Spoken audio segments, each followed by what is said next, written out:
Panorama group, जो सोचता है वो करता है।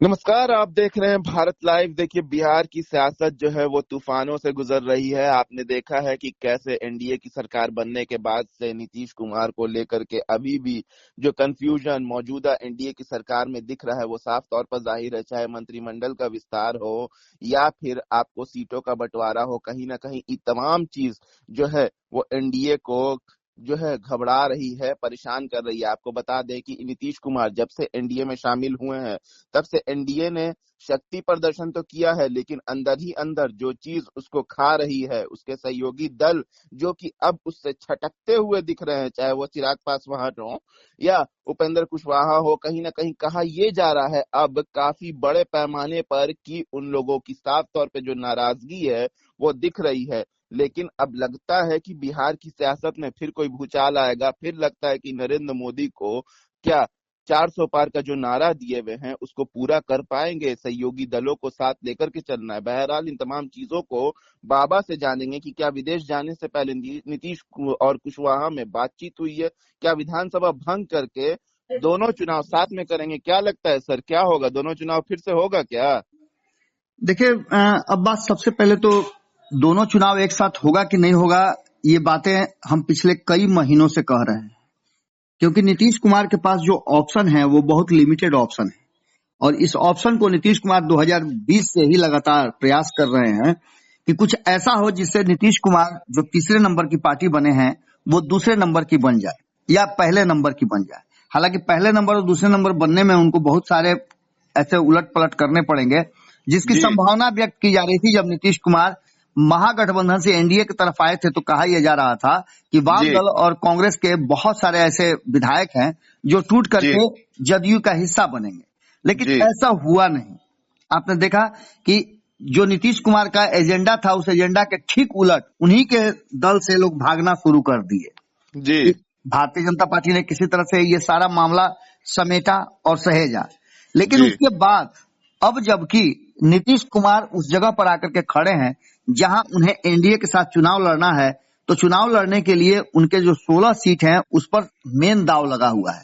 नीतीश कुमार के जो करीबी हैं वो ये बता रहे हैं, या जनता दल यूनाइटेड के नेता का कहना यह है कि वो अपनी सीटें एक भी कम नहीं करेंगे। तो फिर एक भी कम नहीं करेंगे तो आप समझ सकते हैं कि एनडीए में होगा क्या। निश्चित रूप से एनडीए के भीतर अगर सीट शेयरिंग के समझौते में नीतीश कुमार की सीटें नहीं घटाई गई तो बाकी के जो दल पहले से वहां मौजूद हैं उनके साथ क्या होगा। इस बात को, इस समस्या को हल करने के लिए भारतीय जनता पार्टी ने जो फॉर्मूला अपनाया था वो फॉर्मूला था कि चिराग पासवान को भारतीय जनता पार्टी अपने हिस्से से देगी और जीतन राम मांझी उपेंद्र कुशवाहा को अपने साथ एडजस्ट कर ले। मतलब जो गठबंधन है, गठबंधन के भीतर गठबंधन की बात चल रही थी। ऐसी स्थिति में आपको पता है कि उपेंद्र कुशवाहा और नीतीश कुमार के बीच में बातचीत भी हुई थी।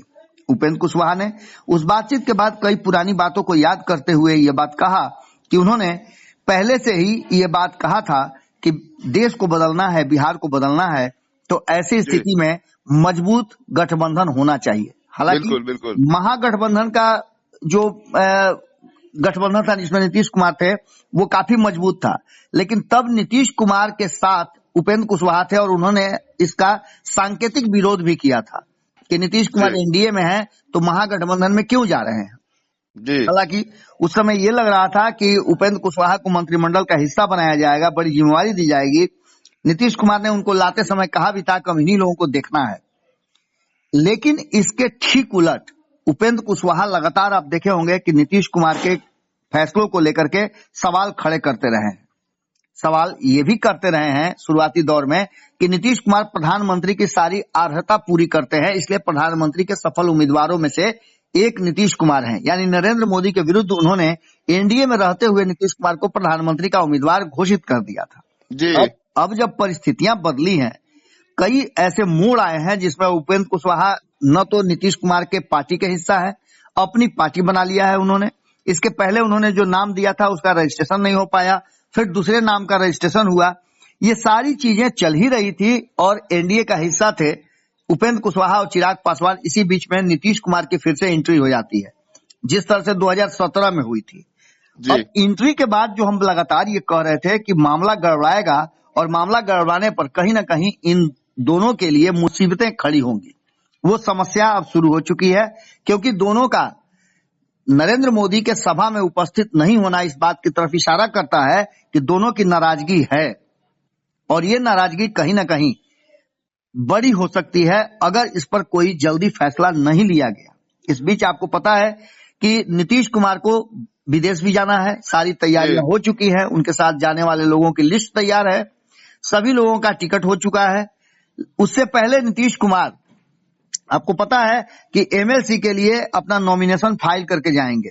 जी जी जी नॉमिनेशन फाइल करने के बाद नीतीश कुमार विदेश जाएंगे, और उससे पहले कहा यह जा रहा है कि आज ही के डेट में कहा जा रहा है कि मंत्रिमंडल की बैठक भी है। इस मंत्रिमंडल की बैठक में नीतीश कुमार क्या फैसला करेंगे, ये सबके लिए एक उत्सुकता का विषय बना हुआ है। क्योंकि कहा यह जा रहा है कि उपेंद्र कुशवाहा से जो बातचीत हुई थी पिछले दिनों, उस बातचीत के बाद एक बार फिर से उपेंद्र कुशवाहा के सुर बदले हैं। उपेंद्र कुशवाहा की पार्टी के लोगों का ये मानना और कहना है कि अगर नीतीश कुमार और उपेंद्र कुशवाहा एक साथ आ जाते हैं, आपको याद होगा कि उपेंद्र कुशवाहा ने हटते समय जब वो जदयू से बाहर जा रहे थे तो उन्होंने कहा कि एक बड़े भाई के रूप में नीतीश कुमार हमेशा रहेंगे, और जब भी उनको खून की जरूरत होगी तो हम तैयार रहेंगे। इस बीच में आपको चर्चाएं और कई सुनाई दे रही होंगी। ये भी सुनाई दे रहा हो कि नीतीश कुमार विदेश जाएंगे तो भारतीय जनता पार्टी कोई बड़ा खेल कर लेगी। इन सारी बातों को लेकर के कहीं ना कहीं नीतीश कुमार और उपेंद्र कुशवाहा में जो बातचीत हुई है, ऐसा लगता है नीतीश कुमार को यदि कि उपेंद्र कुशवाहा उनके सही उत्तराधिकारी हो सकते हैं तो ऐसी स्थिति में उपेंद्र कुशवाहा को कोई बड़ी जिम्मेवारी दी जा सकती है। लेकिन अभी तक इस बात पर कोई मुहर नहीं लगी है। विदेश जाने से पहले नीतीश कुमार और उपेंद्र कुशवाहा के बीच में बातचीत हुई है। नीतीश कुमार लगातार इस बात को कहते आ रहे हैं कि चुनाव वक्त से पहले हो सकते हैं। अब 40 सीटों पर एनडीए के जीत का दावा सभी कर रहे हैं, भारतीय जनता पार्टी के साथ साथ एनडीए के जो घटक दल हैं सभी कर रहे हैं। लेकिन इन 40 सीटों के साथ वो 400 सीटें भी हैं और 243 सीटें भी हैं। जिस परिस्थिति में अभी खड़े हैं नीतीश कुमार, वहां से दूर दूर तक ऐसा लगता है कि भारतीय जनता पार्टी और नीतीश कुमार के बीच में इस बार खाई ज्यादा बढ़ गई है। जिस तरह से दो लोगों को उप मुख्यमंत्री की कुर्सी पर बिठाया गया है और दोनों नीतीश कुमार के कभी बड़े विरोधियों में से रहे हैं, तो ऐसी स्थिति में सामंजस्य बिठाना भी बड़ा मुश्किल होगा।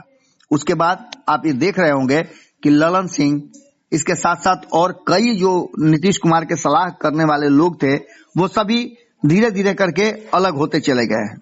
ललन सिंह को आपने देखा कि किस तरह से बाहर का रास्ता देखना पड़ा और उन पर भी कई तरह के आरोप लगे। इन सारी बातों को लेकर के जिस तरह से उपेंद्र कुशवाहा और नीतीश कुमार के बीच में सामंजस्य की बात कही जा रही है, कहा तो यहां तक जा रहा है कि नीतीश कुमार और उपेंद्र कुशवाहा के बीच में बातचीत हो गई है और नीतीश कुमार खुद को बनाए रखने के लिए, अपनी पार्टी को बचाने के लिए कोई बड़ा फैसला ले सकते हैं। उस फैसले में एक फैसला है कि भारतीय जनता पार्टी को लगातार वो मजबूर कर रहे हैं, जो कि वो पहले मजबूर कर रहे थे राष्ट्रीय जनता दल को भी, कि चुनाव समय के पहले करा लिया जाए, लोकसभा के साथ विधानसभा का चुनाव करा लिया जाए, जिससे कि एक नई टीम बनेगी और उस टीम के साथ भारतीय जनता पार्टी को उखाड़ फेंका जाएगा। लेकिन अब जबकि वो भारतीय जनता पार्टी के साथ ही हैं, तो दबाव बनाना शुरू कर चुके हैं कि भारतीय जनता पार्टी 2024 में ही 2025 का चुनाव करा ले।